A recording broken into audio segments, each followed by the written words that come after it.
Hello mga kalabs! Kumusta po kayo?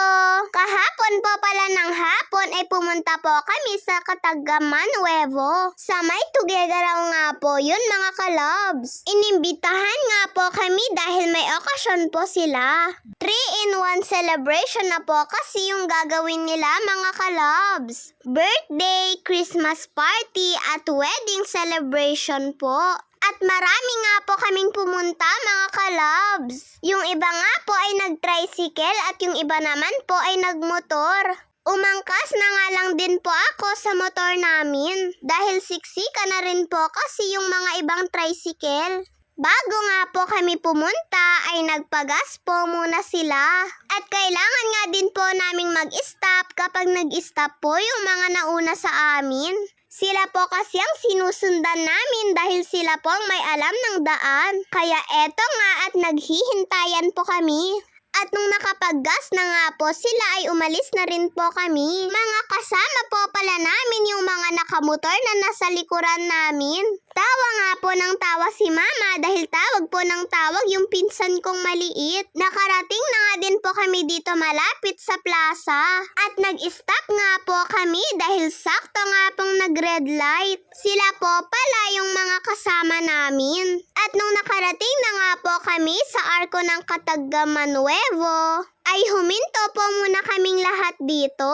Dahil tatawagan po ng lola ko yung tito ko kung saan po sila banda dito. Hindi po kasi sa bahay nila sila nag-celebrate. At saktong hinihintay din po namin yung mga ibang kasabayan namin na nakasakay sa tricycle. Tamang-tama nga lang po yung alis namin sa bahay dahil pagdating po namin sa Tuguegarao ay wala na pong traffic. Kaya tuloy-tuloy po ang biyahe namin. At nung nakarating na nga po kami sa kanila mga kalabs ay sinalubong na po kami ni Tito Alex. Eto nga at akbay-akbay niya na po si nanang namin. At nangmano din po pala yung daddy ng tito ko kay nanang. Nandito lang din po kasi siya sa dinaanan namin nakatayo. At sabi niya nga po ay dumiretso na rin po kami sa venue para makakain na rin daw po kami. Napakarami nga pong tao mga kalabs. Eto nga at nagsasandok na rin po yung mga ibang kasama namin. Habang kami ay papasok pa nga lang po mga kalabs. Medyo matagal po kasi sinanang namin sa paglalakad at siya nga po yung nasa unahan namin. Kaya inalalayan nga po siya ng tito ko. At nung nandito na nga po kami sa mga pagkain, ay nandito nga din po yung isa pa pong daddy ng tito ko. Siya nga po pala yung may birthday. At inaabutan na nga po ako ni Papa ng plato namin ni Mama. Napakadami nga po nilang handa mga kalabs. Hindi na nga rin po nila malaman kung ano po yung mga gusto nilang kunin dito. Sa sobrang dami nga po ng handa nila. Pero ako ay hindi na po ako nag-isip ng kung ano-ano pa.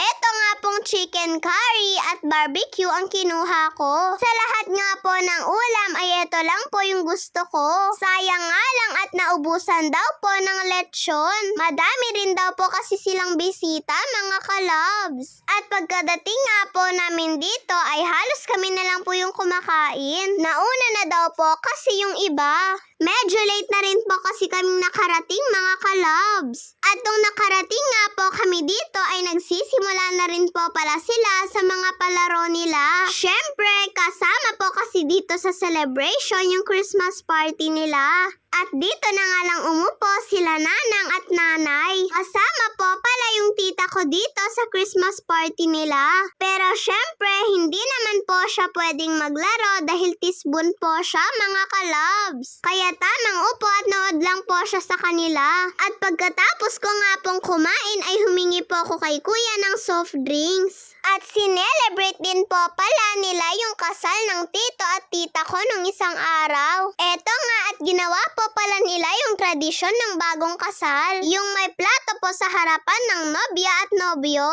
At maglalagay nga po ng mga pera doon. Pagkatapos nga po nun ay nagsayawan din po yung nobyo at nobya. At syempre pati rin po si nanang at yung isa pa pong lola. Sa judge lang po kasi muna kinasal yung tito at tita ko. Kaya kahapon lang din po nila sinelebrate yung ganito mga kalabs. Pero syempre kapag po kinasal na sila sa simbahan ay mangyayari din naman po siguro ulit yung mga ganitong kasiyahan. At nung pagkatapos nga po nilang nagsayaw mga kalabs at nung nabilang na po yung pera ng mga bagong kasal, ay nagsaboy nga po si nanang ko ng alak. Tradisyon daw po kasi yun mga kalabs. At yung pera naman ay binalot nga po sa isang puting panyo. At pagkatapos ay nabot na po ito ni nanang ko kay tito ko. At pagkatapos po nun mga kalabs ay nagbigay din po ng mensahe yung tito ko at tita ko. Nagpasalamat nga po sila mga kalabs sa lahat po ng mga tumulong sa kanila.